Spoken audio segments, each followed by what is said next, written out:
Thermohaline circulation is a part of the large-scale ocean circulation that is driven by global density gradients created by surface heat and freshwater fluxes.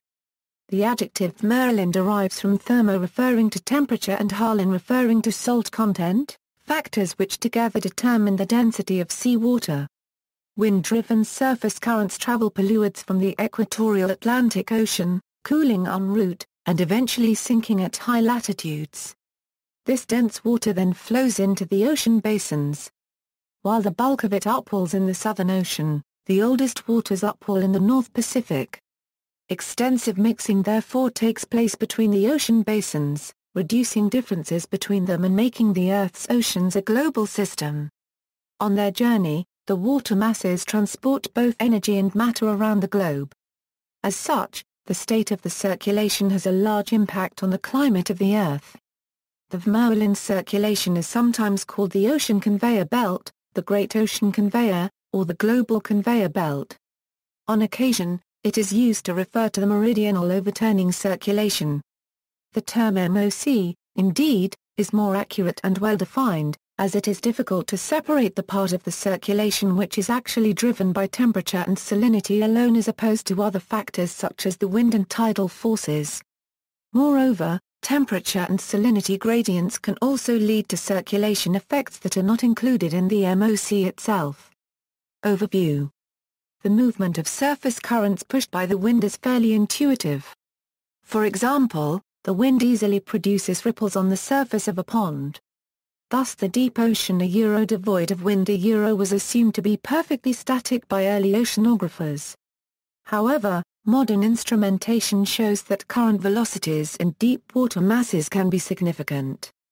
In the deep ocean, the predominant driving force is differences in density, caused by salinity and temperature variations. There is often confusion over the components of the circulation that are wind and density driven.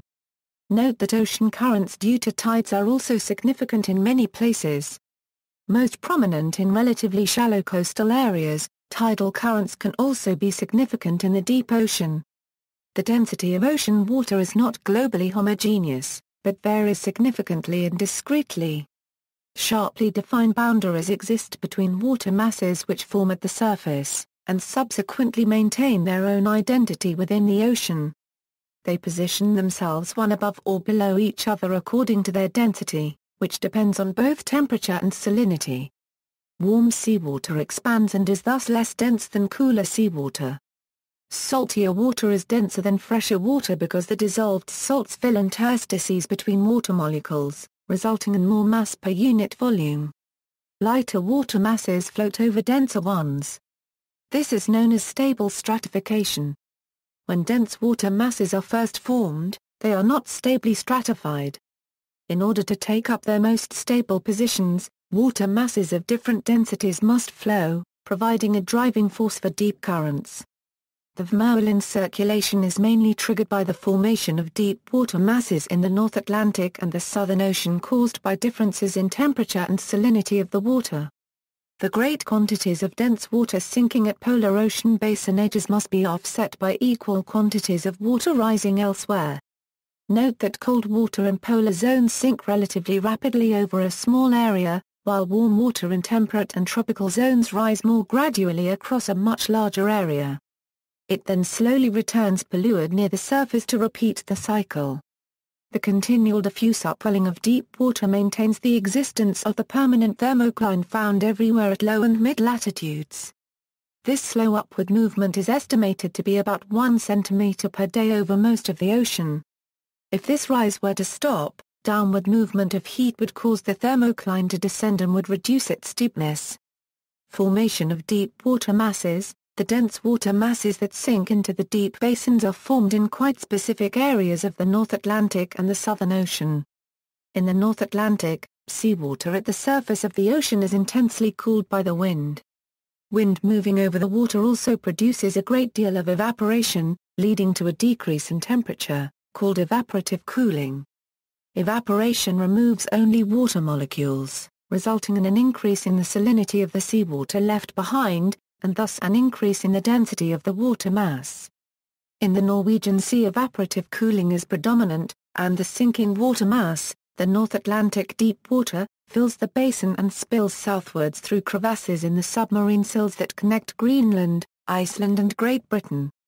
It then flows very slowly into the deep abyssal plains of the Atlantic, always in a southerly direction.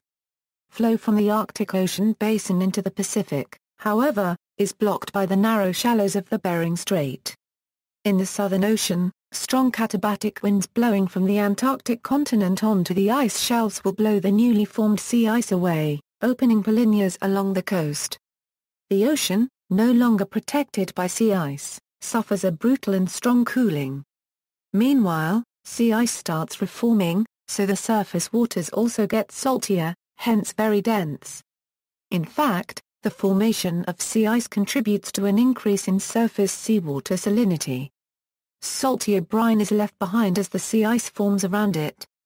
Increasing salinity lowers the freezing point of seawater, so cold liquid brine is formed in inclusions within a honeycomb of ice.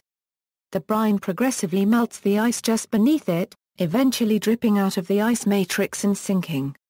This process is known as brine rejection. The resulting Antarctic bottom water sinks and flows north and east, but is so dense it actually underflows. The NADWAABW formed in the Weddell Sea will mainly fill the Atlantic and Indian basins, whereas the AABW formed in the Ross Sea will flow towards the Pacific Ocean. The dense water masses formed by these processes flow downhill at the bottom of the ocean, like a stream within the surrounding less dense fluid, and fill up the basins of the polar seas. Just as river valleys direct streams and rivers on the continents, the bottom topography steers the deep and bottom water masses. Note that, unlike fresh water, seawater does not have a density maximum at 4 degrees Celsius but gets denser as it cools all the way to its freezing point of approximately -1.8 degrees Celsius. Movement of deep water masses, formation and movement of the deep water masses at the North Atlantic Ocean, creates sinking water masses that fill the basin and flows very slowly into the deep abyssal plains of the Atlantic. This high-latitude cooling and the low-latitude heating drives the movement of the deep water in a polar southward flow. The deep water flows through the Antarctic Ocean basin around South Africa where it is split into two routes, one into the Indian Ocean and one past Australia into the Pacific. At the Indian Ocean, some of the cold and salty water from the Atlantic are drawn by the flow of warmer and fresher upper ocean water from the tropical Pacific causes a vertical exchange of dense, sinking water with lighter water above. It is known as overturning. In the Pacific Ocean, the rest of the cold and salty water from the Atlantic undergoes haline forcing, and becomes warmer and fresher more quickly. The outflowing undersea of cold and salty water makes the sea level of the Atlantic slightly lower than the Pacific and salinity or halinity of water at the Atlantic higher than the Pacific.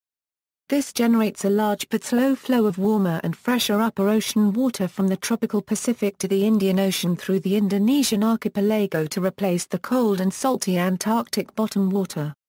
This is also known as haline forcing. This warmer, fresher water from the Pacific flows up through the South Atlantic to Greenland, where it cools off and undergoes evaporative cooling and sinks to the ocean floor, providing a continuous thermohaline circulation. Hence, a recent and popular name for the thermohaline circulation, emphasizing the vertical nature and pole-to-pole character of this kind of ocean circulation, is the meridional overturning circulation. Quantitative estimation: the deep water masses that participate in the MOC have chemical, temperature and isotopic ratio signatures and can be traced, their flow rate calculated, and their age determined. These include 231 Pascal/230th ratios. Gulf Stream. The Gulf Stream, together with its northern extension towards Europe, the North Atlantic Drift, is a powerful, warm, and swift Atlantic Ocean current that originates at the tip of Florida, and follows the eastern coastlines of the United States and Newfoundland before crossing the Atlantic Ocean. The process of western intensification causes the Gulf Stream to be a northward accelerating current off the east coast of North America.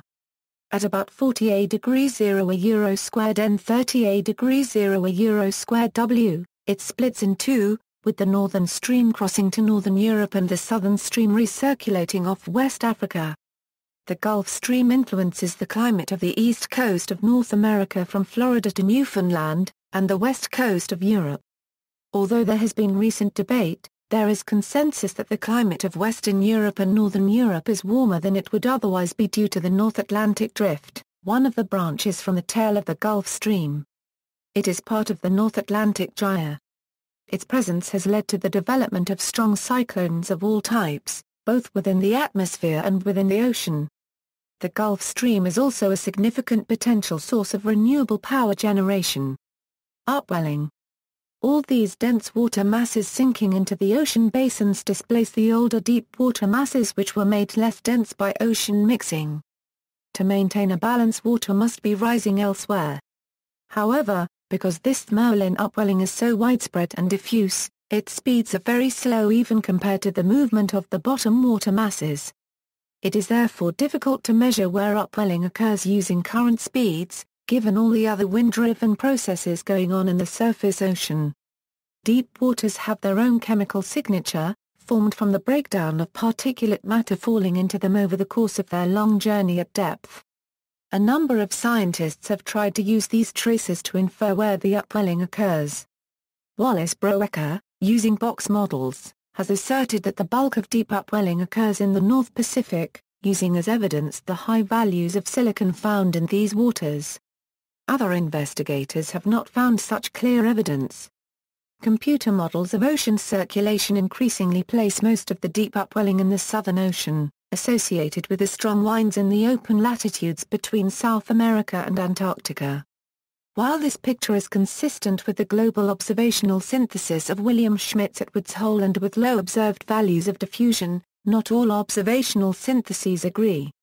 Recent papers by Lynn Talley at the Scripps Institution of Oceanography and Bernadette Sloyan and Stephen Rintoul in Australia suggest that a significant amount of dense deep water must be transformed to light water somewhere north of the Southern Ocean. Effects on global climate. The thermohaline circulation plays an important role in supplying heat to the polar regions, and thus in regulating the amount of sea ice in these regions, although polar heat transport outside the tropics is considerably larger in the atmosphere than in the ocean. Changes in the thermohaline circulation are thought to have significant impacts on the Earth's radiation budget. Insofar as the thermohaline circulation governs the rate at which deep waters are exposed to the surface, it may also play an important role in determining the concentration of carbon dioxide in the atmosphere.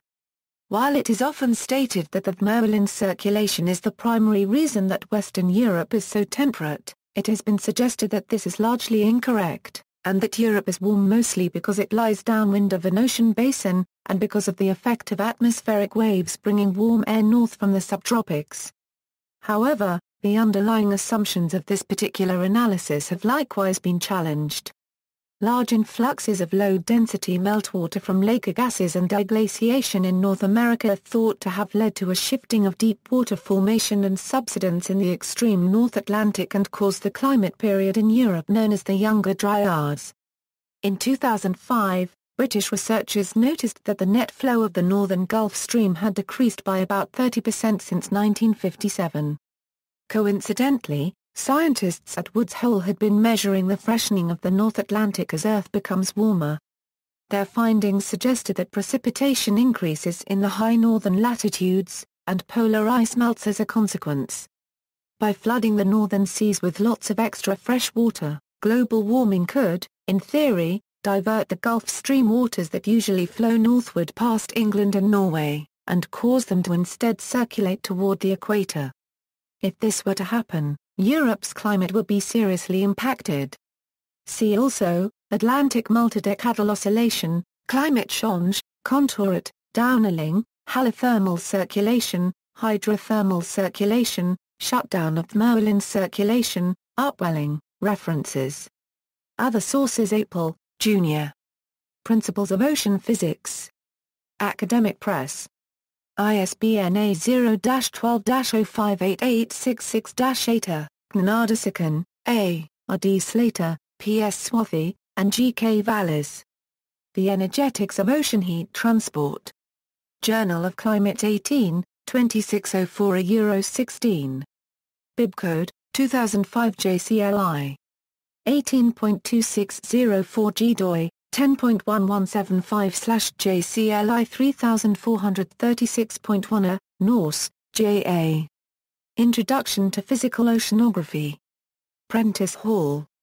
ISBN A0-13-238155-9 United Nations Environment Programme/Grid Arendal, 2006, 2. Potential Impact of Climate Change, Rahmstorff, S. Thermohaline Ocean Circulation. In Elias, Essay Encyclopedia of Quaternary Sciences. Elsevier Science. ISBN A0-444-52747-8. External links, Ocean Conveyor Belt, Thor FP7 Projects http, www.Thor investigates on the topic Thermohaline overturning at risk and the predictability of changes of the THC. Thor is financed by the 7th Framework Programme of the European Commission. Google Map of the geography of the Thermohaline circulation of our oceans.